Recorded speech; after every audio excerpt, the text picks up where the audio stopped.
Camp Perry, Ohio, June 1945. The war in Europe had ended 3 weeks earlier, but the scars remained everywhere, in bond cities across the Atlantic, in soldiers who would never come home, in children who had learned to kill before they learned to shave. Inside the wire fence, 17 German boys stood in the summer heat, faces hollow, eyes old beyond their years. The youngest was 14. The oldest had just turned 17. They had fought in the final desperate defense of Berlin, firing weapons bigger than they were. Now they waited. For what, they didn't know. But they had been taught to expect cruelty. They had been told Americans showed no mercy. What happened next would break every heart in that camp.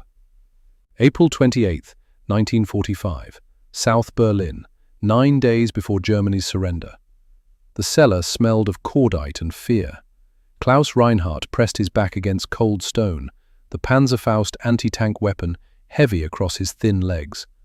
At 14, he weighed 92 pounds. The weapon weighed nearly 20. Above them, the world was ending. Artillery thunder rolled through the streets. The building shook with each impact. Dust drifted down from cracks in the ceiling. Somewhere close, a woman screamed. The scream cut off abruptly. Klaus's hands trembled. They had been trembling for 3 days. Since the moment his Hitler Youth Unit leader had pressed the Panzerfaust into his arms and said, "You will die for the fatherland today. Make it count." Klaus didn't want to die for the fatherland. He wanted his mother. He wanted his bed. He wanted to wake up and discover the last 3 years had been a nightmare. "Reinhardt!" Hans Bergmann's voice cracked like a whip. 17 years old, tall and broad-shouldered, Hans looked like the recruiting posters, the perfect Aryan soldier. His eyes burned with something between conviction and madness. "Are you crying, Reinhardt?" Klaus wiped his face quickly. "No." "Liar!" Hans stepped closer. Even in the dim cellar, Klaus could see the contempt on his face. "Your father was a coward, your mother is weak, and you are both." Klaus said nothing. There was nothing to say. Hans's father was an SS officer. Hans had been raised on propaganda the way other children were raised on milk. He believed. God help him, he still believed. The third boy in their unit, Ernst Müller, sat in the corner. 15 years old. He hadn't spoken in 2 days, not since they'd watched a woman and her children die in the street. Ernst had sung in the church choir before the war. Now he just stared at nothing. Above them, boots thundered on pavement, American voices rough and commanding, the sounds of men who had already won. Hans grabbed his rifle. "This is it. We fight to the last bullet. We die as heroes." Klaus looked at the Panzerfaust. 1 shot. That was all it held. 1 shot, and then he would be defenseless. A 14-year-old boy with empty hands against the entire American army. He thought of his mother's last words, whispered when no one else could hear. "Klaus, if you get the chance to survive, take it. Whatever it costs, survive." The cellar door exploded inward. Flashlights stabbed through the darkness. American soldiers poured in, rifles raised, shouting commands in English Klaus barely understood. "Hands up! Hände hoch! Drop your weapons!" Hans raised his rifle. Klaus dropped the Panzerfaust. The clatter of metal on stone seemed impossibly loud. Hans's head snapped toward him, eyes wide with shock and rage. "Traitor," Hans hissed. Klaus's hands went up, high and trembling. "Gott sei Dank," he whispered. "Thank God." The American soldiers saw 3 boys, not soldiers, boys. 1 tall and defiant, 1 small and terrified, 1 silent and broken. They took the weapons. They zip-tied their hands. They pulled them out of the cellar into daylight that hurt Klaus's eyes. Berlin was burning. The entire world was burning. And Klaus Reinhardt, 14 years old, thought, "I'm alive. I'm alive. I'm alive." Hans looked at him with pure hatred. "You're dead to me, coward."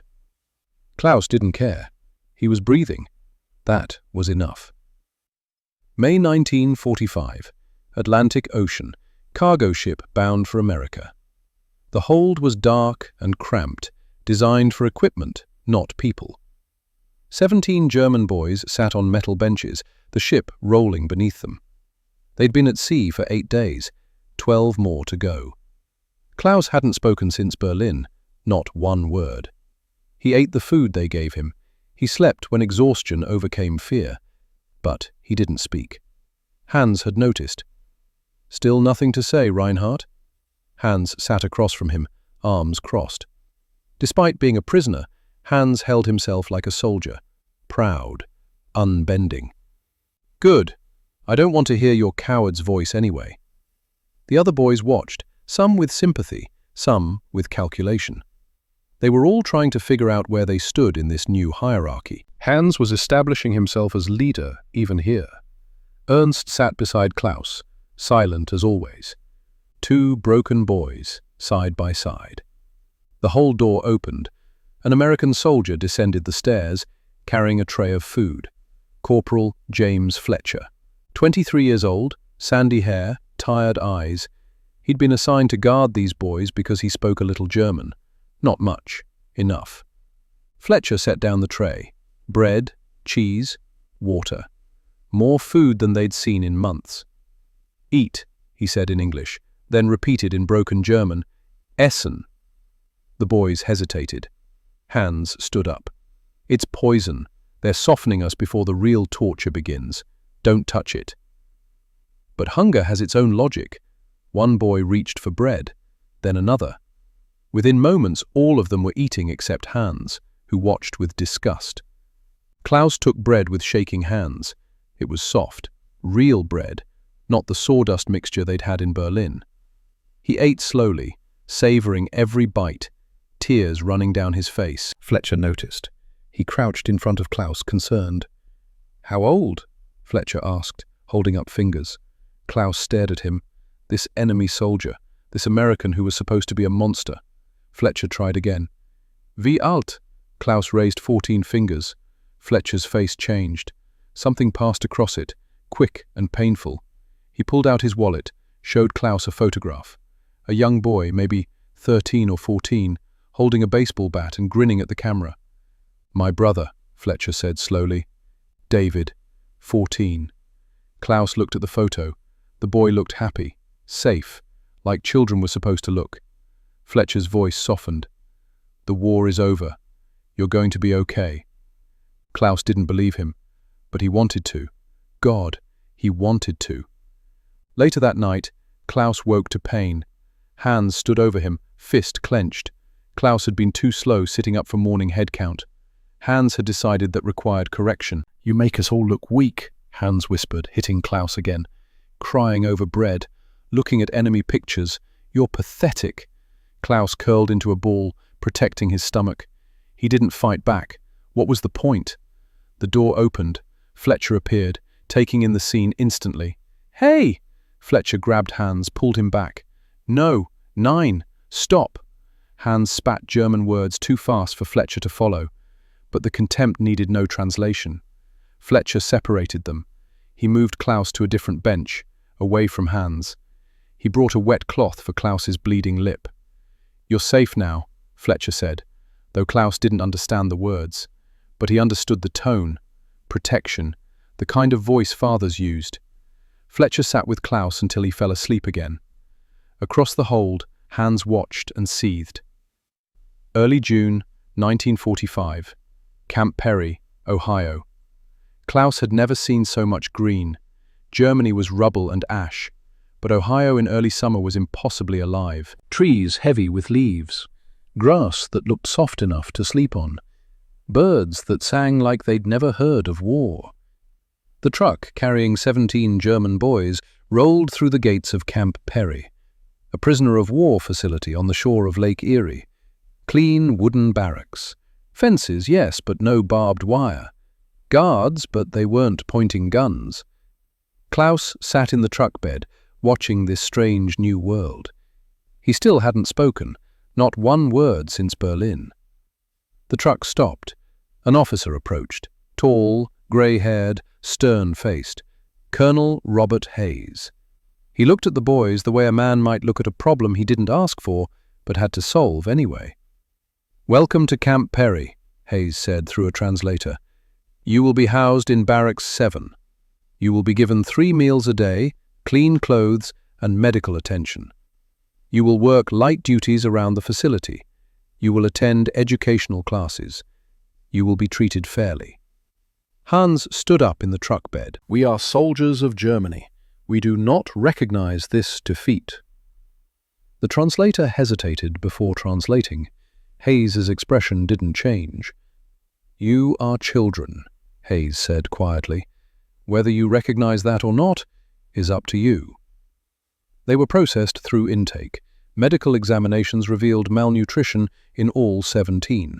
Klaus weighed 87 pounds. He'd lost 5 pounds on the ship. The doctor, an older man with gentle hands, examined him carefully. Underweight, possible broken rib, healed badly, signs of recent beating. The doctor looked at Klaus. Who hit you, son? Klaus said nothing. They were assigned beds in Barracks 7, real beds with mattresses, clean sheets, a pillow. Klaus touched the pillow experimentally. Soft. When had he last felt something soft?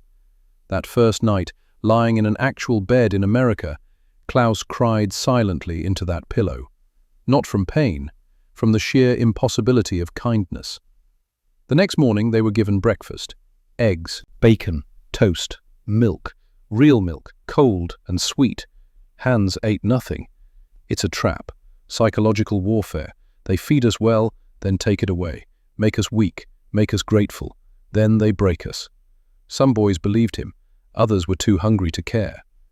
Klaus ate slowly, mechanically. Each bite felt like betraying something, but his body demanded fuel. Survival won over ideology. Fletcher appeared in the doorway during breakfast. His eyes found Klaus immediately, checking, making sure. Klaus looked up. Their eyes met. Klaus looked away first. Later that day, Klaus tried to learn English from a small phrase book someone had left in the barracks. He sat in the corner, mouthing words silently. Hans noticed. Learning their language now? Hans grabbed the book, threw it across the room. What next, Reinhardt? Will you salute their flag? Klaus walked across the room, picked up the book, sat back down, opened it to the same page. Hans hit him, hard enough to split Klaus's lip again. Fletcher appeared within seconds. He'd been watching. He pulled Hans away, this time with real force. That's enough, Fletcher said. Even without understanding English, Hans heard the authority. Fletcher separated them permanently after that. Klaus was moved to a different section of the barracks, isolated, protected, but also alone. That evening, Fletcher sat beside Klaus on the steps outside the barracks. The sun was setting over Lake Erie, painting the sky in oranges and purples Klaus had never seen. Fletcher pulled out the photo of his brother again. David, he said, pointing. Then he pointed at Klaus. You. Same. Klaus understood. You remind me of him. Fletcher tried more German, struggling with the words. War. Fertig. Over. You. Sicher. Safe. Klaus looked at this American corporal, this enemy who kept protecting him, this man who saw something in Klaus worth saving. Klaus wanted to believe him. He wanted to believe that safety existed, that the world could be gentle again. But he'd believed lies before. He'd believed his country was good, that his leaders told the truth, that God protected the righteous. All lies. Why should he believe this American? Fletcher seemed to understand Klaus's doubt without words. He stood up, squeezed Klaus's shoulder gently, and walked away. Klaus sat on those steps until full dark, watching the lake. In Germany, lakes were beautiful once, before the bombs, before the bodies. This lake looked clean, peaceful, like war had never touched it. Klaus fell asleep on those steps, and when Fletcher found him an hour later, he carried Klaus inside without waking him, laid him on his bed, covered him with a blanket. Klaus woke at dawn, still wearing yesterday's clothes, blanket tucked around him. Someone had been kind. Again. He didn't understand why. But something deep inside, something that had been frozen since Berlin, started to thaw. 3 weeks passed. Klaus learned the camp routine. Wake at 6, breakfast at 7, work detail at 8, lunch at noon, education classes at 2, dinner at 6, free time until lights out at 10. He learned more English, silent still, but absorbing every word.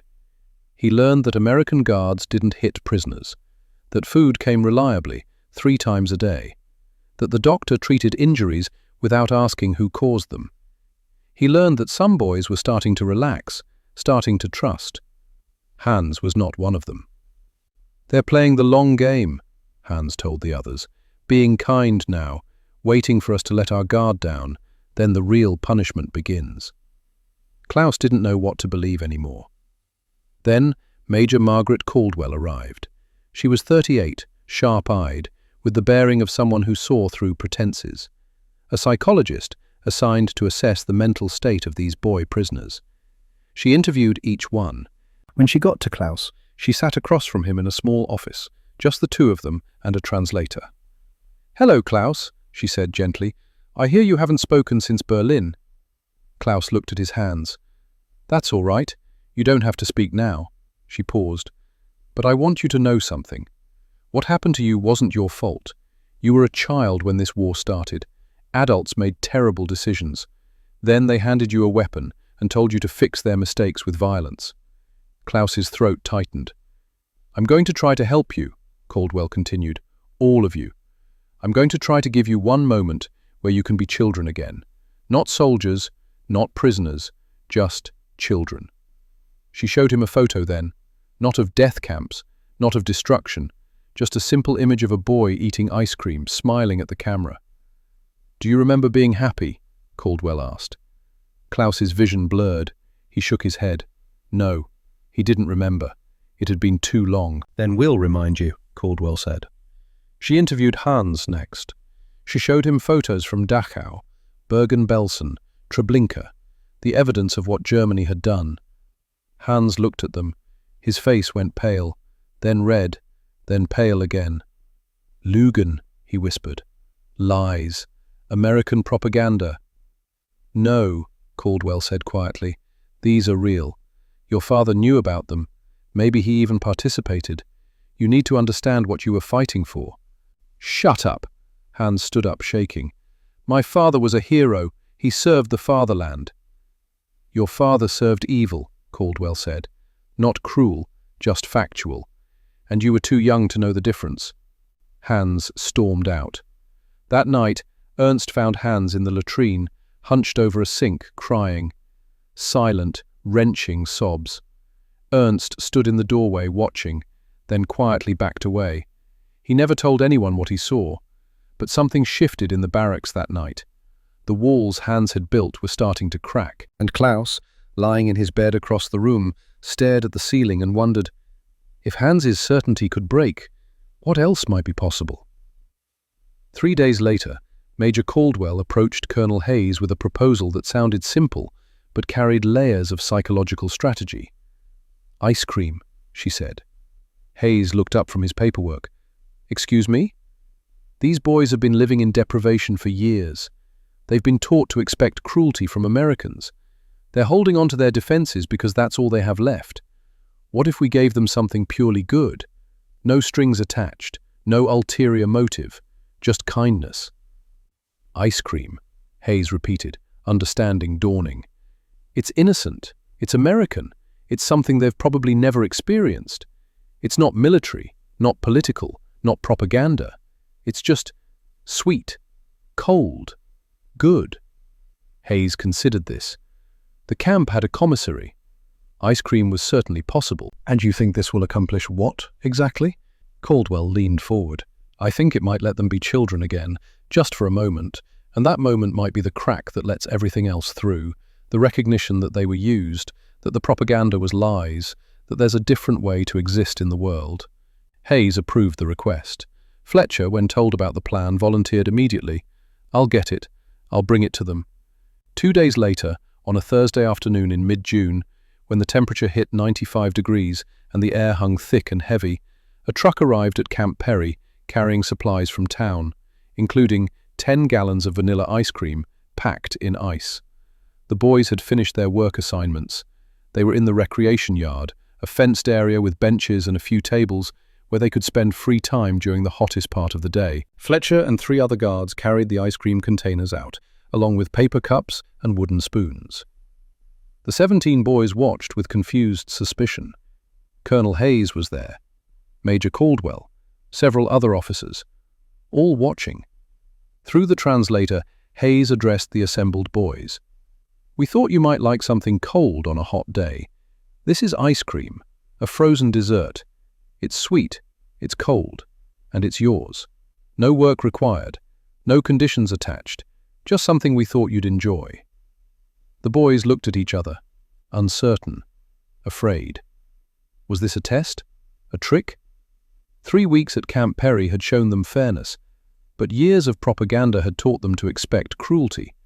The disconnect created paralysis. Hans remained defiant. "We don't want your charity." But Klaus stepped forward, slowly, drawn by curiosity stronger than suspicion. He approached the table where Fletcher stood, scoop ready.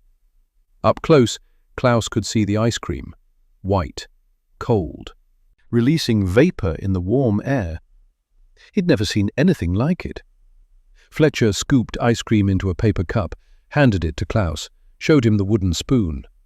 "It's cold," Fletcher warned in broken German. "Essen langsam." Eat slow. Klaus took the cup, felt the cold through the paper, looked at the ice cream, at Fletcher, at the other guards watching with expressions he couldn't quite read. Then he put the wooden spoon into the frozen substance, lifted a small amount to his mouth. The cold hit first, shocking against lips that had never felt anything like it. Then the sweetness, intense and pure in a way that seemed almost obscene after years of bland rations and hunger. The texture was smooth, melting on his tongue, turning from solid to liquid to taste that filled his entire mouth. Klaus's eyes went wide, his breath caught, and then, without warning or conscious decision, Klaus Reinhardt began to cry. Not quiet tears, deep, wrenching sobs that shook his entire thin frame. He stood there in the middle of the recreation yard, holding his cup of ice cream, and wept with an intensity that seemed to pull something fundamental from inside him. The other boys stared. The guards froze. Fletcher started to move forward, concerned. But Major Caldwell put a hand on his arm, shook her head. Let it happen. Klaus cried for everything, for the innocence lost in Berlin's rubble, for the terror of combat he'd never been prepared to face, for the hunger that had gnawed at him for years, for his family, scattered or gone, for the childhood he would never have, for the lies he'd believed and the truth he was only now beginning to understand. He cried because the ice cream was sweet and cold and good, and those simple qualities represented a world he didn't know could exist, a world where adults gave children treats instead of rifles, where enemies showed kindness, where propaganda's promises of American cruelty dissolved in the face of frozen vanilla. "Warum?" Klaus sobbed, looking at Fletcher through tears. "Warum sind Sie gut zu mir?" Why are you kind to me? Fletcher's eyes filled. He didn't answer, couldn't answer, just stood there, watching this 14-year-old German boy break open with grief and relief and confusion all at once. One by one, the other boys approached the table. They took their cups with trembling hands, tasted sweetness and cold and possibility, and one by one, they too began to cry. The cold hit first, shocking against lips that had never felt anything like it. Then the sweetness, intense and pure in a way that seemed almost obscene after years of bland rations and hunger. The texture was smooth, melting on Klaus's tongue, turning from solid to liquid, to taste that filled his entire mouth. Klaus's eyes went wide, his breath caught, and then, without warning or conscious decision, Klaus Reinhardt began to cry. Not quiet tears, deep, wrenching sobs that shook his entire thin frame. He stood there in the middle of the recreation yard, holding his cup of ice cream, and wept with an intensity that seemed to pull something fundamental from inside him. The other boys stared. The guards froze. Fletcher started to move forward, concerned, but Major Caldwell put a hand on his arm, shook her head. Let it happen. Klaus cried for everything, for the innocence lost in Berlin's rubble, for the terror of combat he'd never been prepared to face, for the hunger that had gnawed at him for years, for his family, scattered or gone, for the childhood he would never have, for the lies he'd believed and the truth he was only now beginning to understand. He cried because the ice cream was sweet and cold and good, and those simple qualities represented a world he didn't know could exist. A world where adults gave children treats instead of rifles, where enemies showed kindness, where propaganda's promises of American cruelty dissolved in the face of frozen vanilla. Warum? Klaus sobbed, looking at Fletcher through tears. Warum sind Sie gut zu mir? Why are you kind to me? Fletcher's eyes filled. He didn't answer, couldn't answer, just stood there watching this 14-year-old German boy break open. Ernst was next. He approached the table slowly, took his cup with trembling hands, tasted the ice cream. His eyes closed, his face crumpled. He sank to his knees right there in the dirt, holding the cup like it was something holy, and wept. Then Wilhelm, then Friedrich, then another and another, each one taking ice cream with hands that shook, each one tasting something they couldn't name, something that felt like safety, like mercy, like the childhood that had been stolen from them. The kindness was unbearable. Thomas Schmidt, 16, from Dresden, took his cup and immediately collapsed to his knees. He didn't eat, just held the cold cup against his forehead and sobbed. His entire family had died in the firebombing, every single one. And now a stranger was giving him ice cream. Dieter Koch, 15, ate his ice cream while tears streamed down his face. He kept saying, "Danke, danke, danke," over and over. Thank you, thank you, thank you, like a prayer, like the only words left in his vocabulary. All 17 boys were crying now, all except Hans. Hans stood apart, watching his comrades weep. His face was a mask of conflicting emotions. Pride fought with desire. Defiance battled exhaustion. Everything he'd been taught said this was manipulation, weakness, a trap. But the crying wasn't weakness. It was release. Fletcher stood by the ice cream container, tears running down his own face. He pulled off his glasses, wiped his eyes, didn't bother hiding it. Corporal Davis, who'd fought across France and thought himself hardened beyond such reactions, turned away to compose himself. His shoulders shook. Even Colonel Hayes felt his throat tighten. He'd seen almost everything this war could offer. Death, destruction, horror beyond description. But these children crying over ice cream because someone had been kind to them, this broke something in his chest he thought was already broken. Major Caldwell watched, her hands trembling as she took notes. She'd hoped for a breakthrough. She'd never expected it to be this total. Hans took one step toward the table, stopped, took another step. Fletcher saw him, scooped ice cream into a cup, didn't say anything, just walked over and placed the cup on a bench directly in front of Hans. Then Fletcher stepped back, waiting, not forcing, just offering. Hans stared at the cup, at the white frozen cream already beginning to melt in the heat, at this small, simple thing that represented everything he'd been taught to hate. Americans were supposed to be cruel, barbaric, enemies of civilization. But enemies didn't give ice cream to the children of their defeated foes. Hans's hands were shaking. He'd prided himself on his strength, his conviction, his unwavering belief. But standing there, looking at a cup of melting ice cream, Hans Bergmann felt something crack inside him. He sat down heavily, picked up the wooden spoon with fingers that wouldn't steady, put a small amount of ice cream in his mouth. Cold, sweet, innocent, everything his world had not been for as long as he could remember. His face crumpled. The defiance that had sustained him through capture and transport and 3 weeks of imprisonment shattered like glass. He sat hunched over his ice cream, and the sobs that came from him sounded like they were being torn from his soul. Mein Vater, Hans whispered between sobs. Mein Vater sagte, Amerikaner sind Teufel. My father said Americans are devils. Aber Teufel geben keine Süßigkeiten. But devils don't give candy. Fletcher sat down beside Hans, put a hand on the boy's shoulder, said nothing, just sat there while Hans cried. For 20 minutes the recreation yard at Camp Perry was filled with the sound of 17 German boys crying while eating ice cream. Guards stood witness, many weeping themselves, all bearing witness to something they would remember for the rest of their lives. The moment when children remembered they were children. That evening, the boys gathered in their barracks with a different energy. Something had shifted, broken open, been allowed to breathe. Klaus sat on his bunk, the taste of vanilla still ghost-like on his tongue. He felt hollowed out, exhausted, but lighter somehow. Ernst sat beside him, still silent but processing something too big for words. Hans entered last.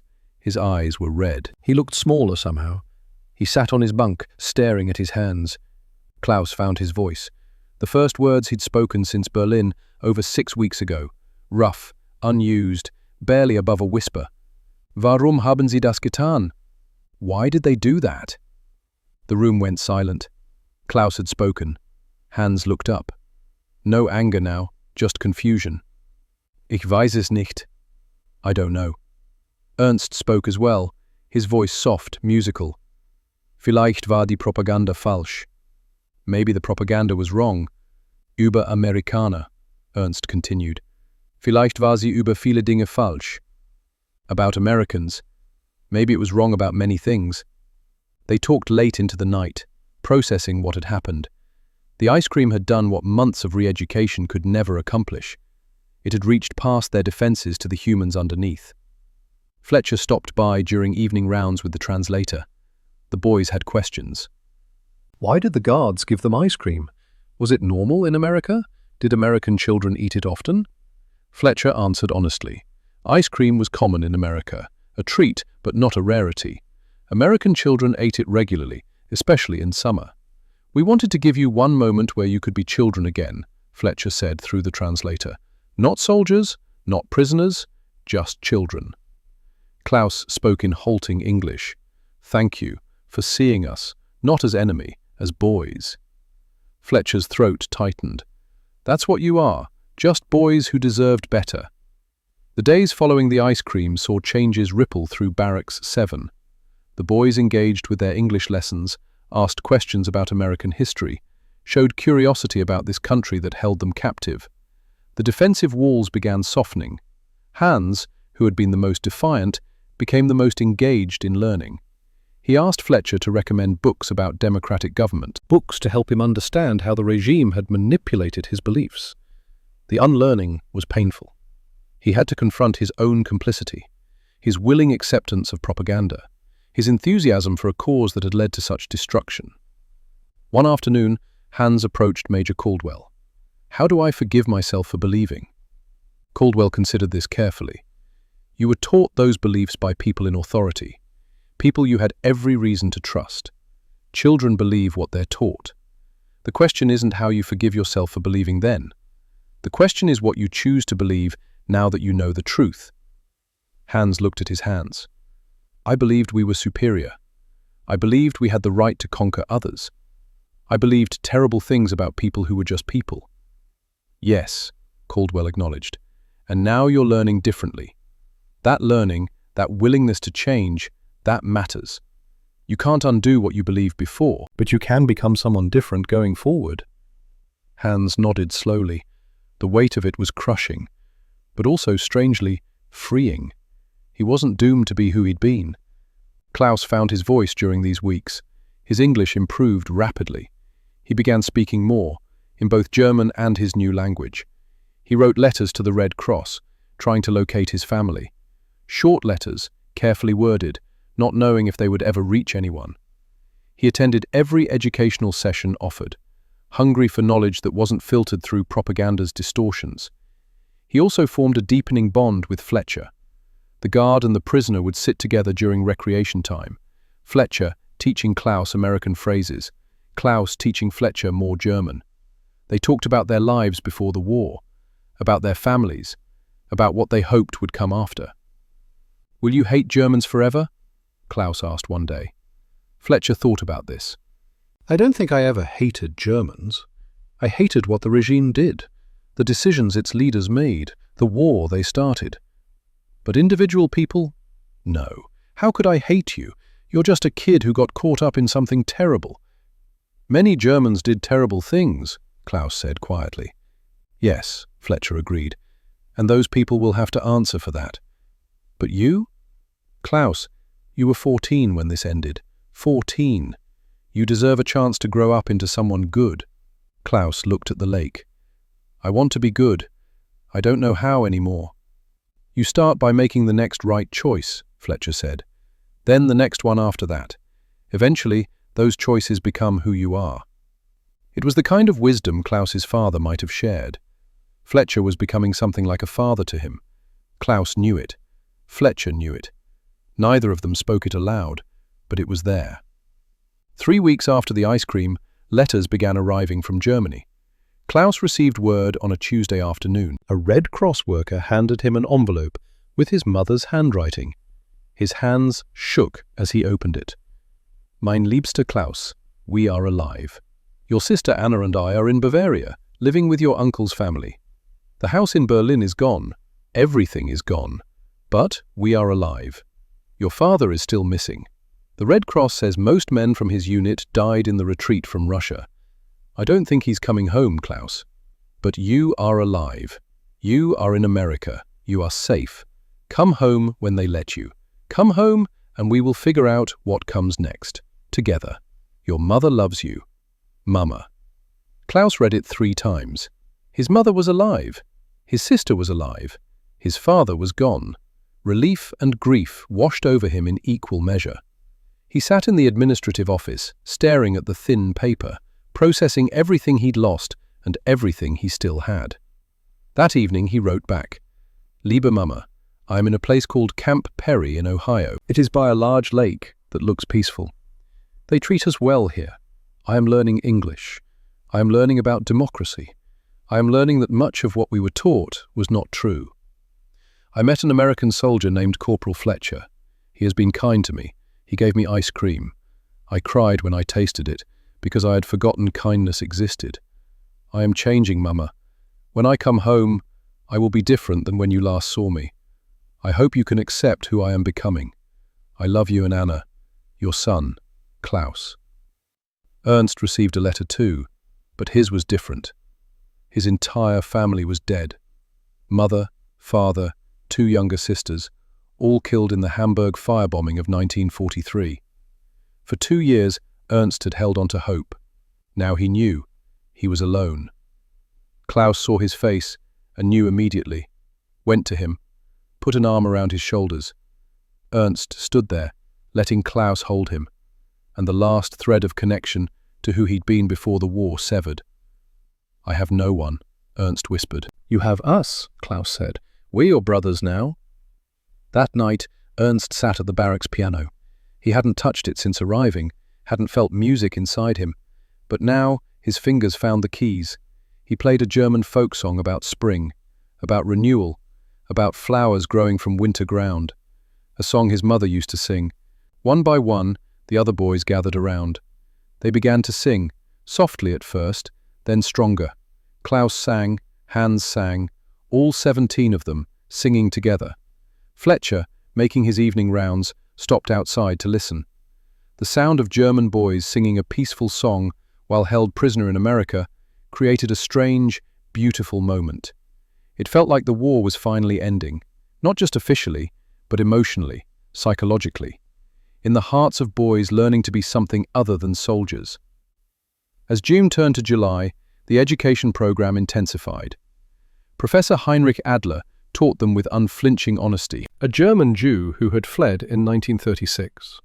You were taught lies, Adler told them, not small lies about minor things, fundamental lies about human nature, about society, about who deserves life and dignity. But here's the truth. Human societies work best when they're built on cooperation, when they recognize the worth of every individual, when power is distributed and checked rather than concentrated and absolute. Hans raised his hand. But didn't the strong always rule throughout history? Adler nodded. The strong have often ruled, but that doesn't make it right or inevitable. The question isn't whether the strong can dominate. They can. The question is what kind of society we want to build. These lessons planted seeds that would take years to fully grow.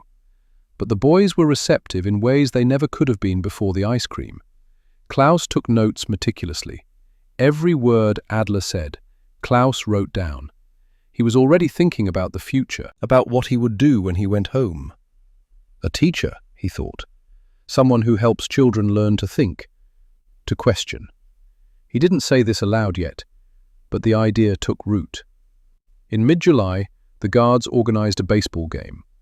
Most of the boys had never seen baseball. The guards spent an afternoon teaching them the basics. Klaus discovered he had a natural talent for pitching. His thin arms could generate surprising speed. His accuracy improved with each throw. Fletcher, catching for him during practice, marveled at how quickly the boy learned. "You're a natural," Fletcher said, grinning. Klaus smiled, a real smile. The game itself was chaotic and joyful. The boys made mistakes, misunderstood rules, but they laughed. Genuine laughter that seemed impossible given where they were. In the seventh inning, Klaus pitched to Fletcher. The corporal had been teaching him a curveball. Klaus wound up, threw with everything he had. The ball curved beautifully. Fletcher swung too early, missed completely. Klaus pumped his fist in victory, then seemed to remember he was a prisoner celebrating against a guard. He stopped, uncertain. But Fletcher was already laughing, shaking his head. "That's it," Fletcher called out. "You've learned too well." The moment crystallized something important. These were just boys and young men playing a game on a summer afternoon. The war was over. The labels still existed officially, but in this moment they felt almost meaningless. After the game, Fletcher pulled Klaus aside. He had something wrapped in cloth. Klaus unwrapped it carefully. A baseball, but covered in signatures. Names in English handwriting, guards, officers, even some of the other German boys. "Everyone signed it," Fletcher explained, "so you'd remember. Enemies can become brothers." Klaus held the baseball like it was precious beyond measure. "I will never forget." Fletcher squeezed his shoulder. "Good. You're going to be okay, Klaus." Klaus looked up at this man who had protected him, taught him, shown him kindness. "You are like a father to me," Klaus said carefully.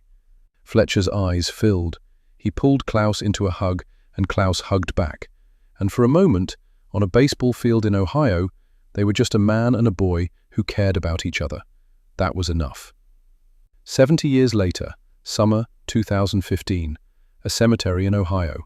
The morning sun filtered through oak trees, casting dappled shadows on the weathered headstones. Klaus Reinhardt, 84 years old, stood before a simple grave marker.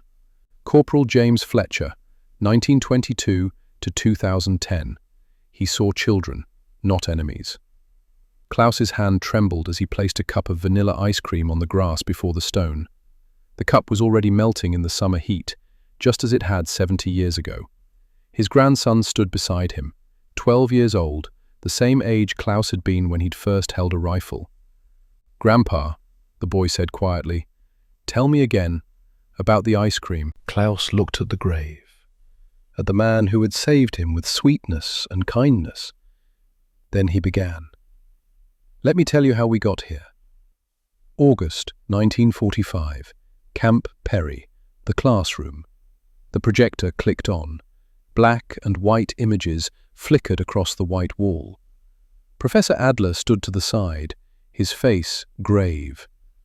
"What I'm about to show you is real," he said in German. "These are documentary evidence of what your country did." The first image appeared.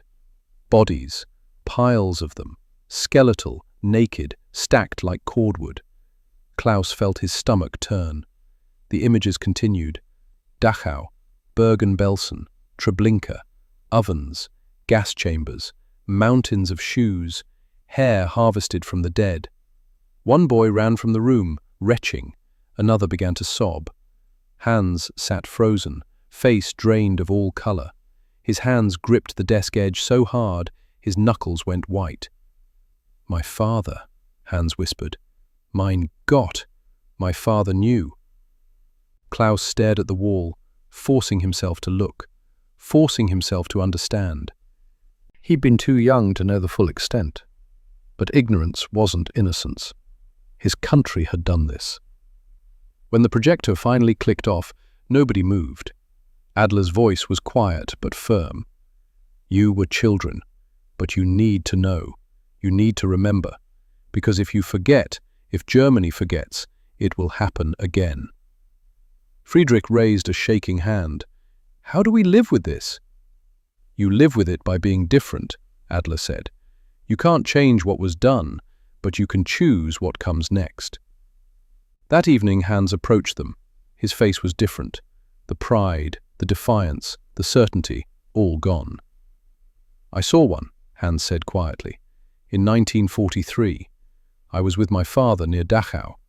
I saw the fence, the smoke. I asked what it was. He said it was a labor camp, for criminals. Hans sat down heavily. I believed him, or I made myself believe him. And now? Klaus asked. Now I know my father was a monster, and I was his willing student. You were a child, Ernst said. That doesn't make it hurt less. Klaus put a hand on Hans's shoulder. We choose different now. That's all we can do. September 1945.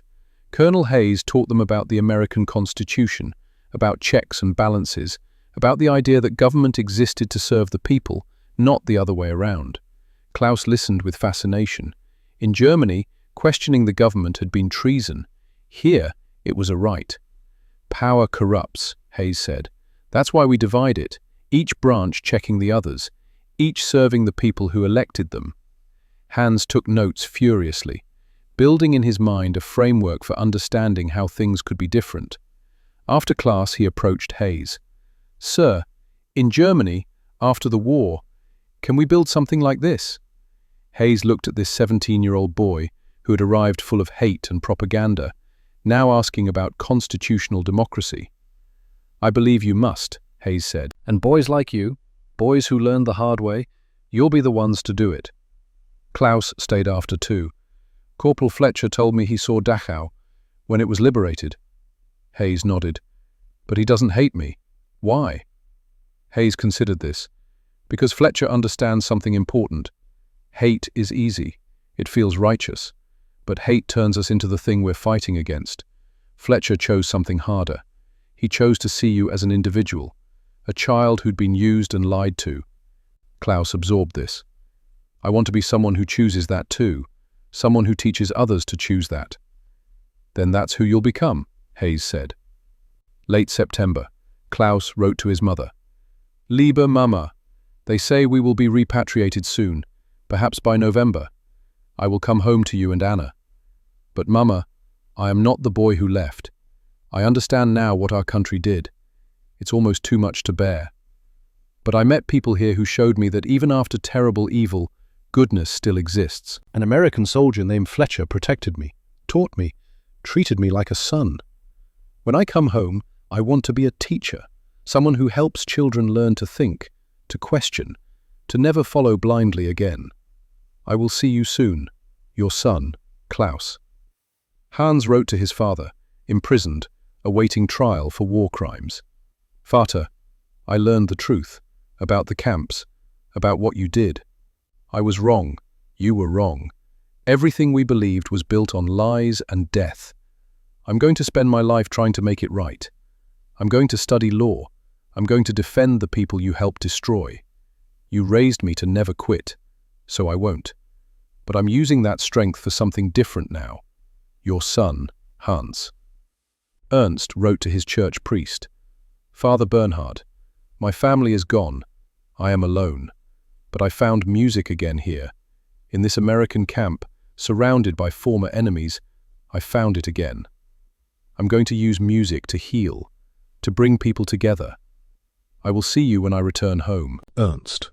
Early October 1945. The announcement came.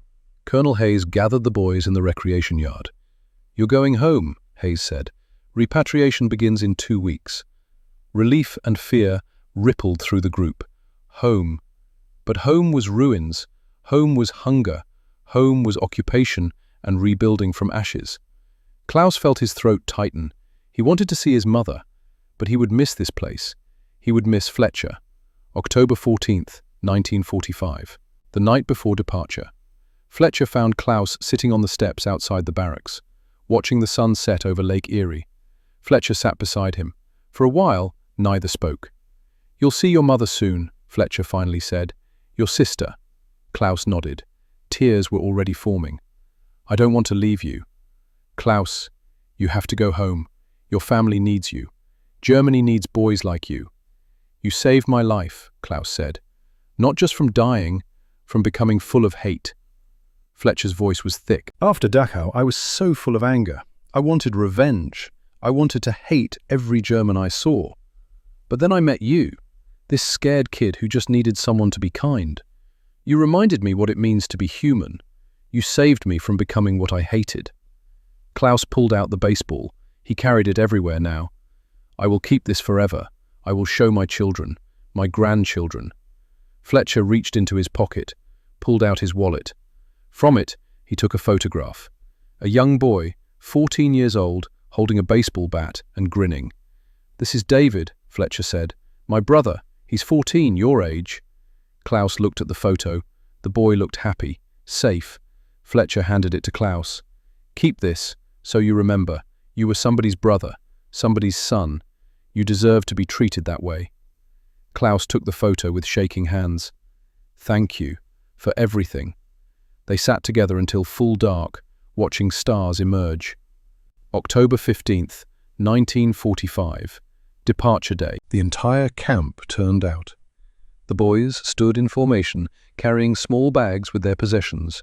Klaus clutched his baseball. Hayes addressed them one final time. "You came here as prisoners of war. You leave as young men who have learned and grown. We hope you'll use what you've learned to help build a better Germany." When Hans reached Hayes, he stood at attention. "Sir, thank you for not giving up on us." Hayes returned the salute. "Build something good, son." Ernst embraced Major Caldwell. "The ice cream was your idea, wasn't it?" She smiled. "It was just ice cream." "It was everything."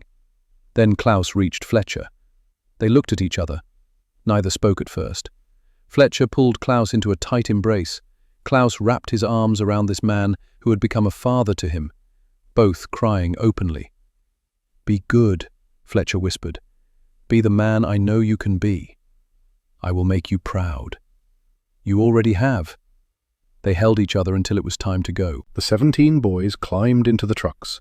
As the engine started, Klaus looked back one last time. Fletcher stood at the fence, hand raised in farewell.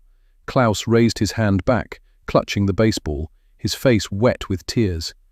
As the trucks pulled away, Ernst began singing, the German folk song about spring. The other boys joined in, their voices carrying back across Camp Perry. Fletcher stood at that fence long after the trucks disappeared, listening to German boys sing about renewal. Summer 2015, Camp Perry, Ohio. The ceremony. Klaus stood before the gathered crowd. 70 years had passed. His hair was white, his hands trembled, but his voice was steady. He held up the baseball. 70 years old, the signatures faded but still visible. "In 1945, I was 14 years old," Klaus said. "I had killed. I had believed lies. I expected death.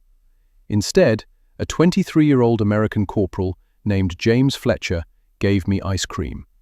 He paused, letting that sink in. That moment changed the direction of my life.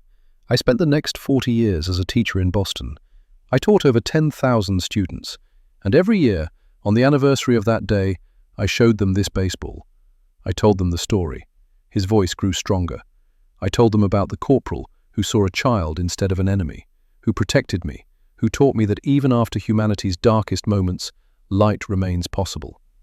Klaus turned. David Fletcher, 84 years old, stood nearby. The brother Klaus had never met, but had carried a photo of for 70 years. David looked exactly like his brother had. Same eyes, same gentle presence. "Klaus," David said, voice thick with emotion. "My brother kept your photo on his desk until he died. He said you were the son he almost didn't see." Klaus's eyes filled.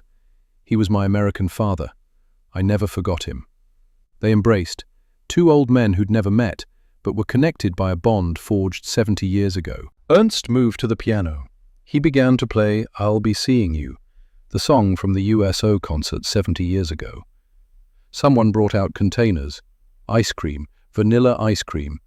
Klaus, Ernst, David, and all the families sat at tables in the recreation yard. They were served ice cream in paper cups with wooden spoons. Klaus took his first bite, still cold, still sweet. "Still tastes like freedom," he whispered. David, eating ice cream his brother had once given to enemy children, nodded. Dad said it tasted like hope. Around them, families ate and cried and understood what had happened here 7 decades ago. Later that afternoon, back at the cemetery, Klaus stood before Fletcher's grave again, his grandson beside him. "He gave you ice cream?" the boy asked. "He gave me more than that," Klaus said. "He gave me the chance to become someone good." Klaus handed his grandson the baseball. "This is yours now.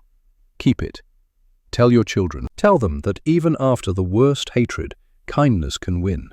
Tell them that seeing the person defeats the enemy." The boy held the baseball carefully, understanding its weight. "I'll tell them, Grandpa." Klaus turned to the headstone one last time. "Thank you, Fletcher," he said quietly, "for the ice cream, for the kindness, for believing I could be more than what the war made me." The wind moved through the cemetery trees. The world kept turning, kept healing, kept growing from the ruins. Klaus Reinhardt, 84 years old, stood with his family at the grave of the man who had saved him. And he understood that hate can destroy nations, but kindness, one person at a time, can rebuild them.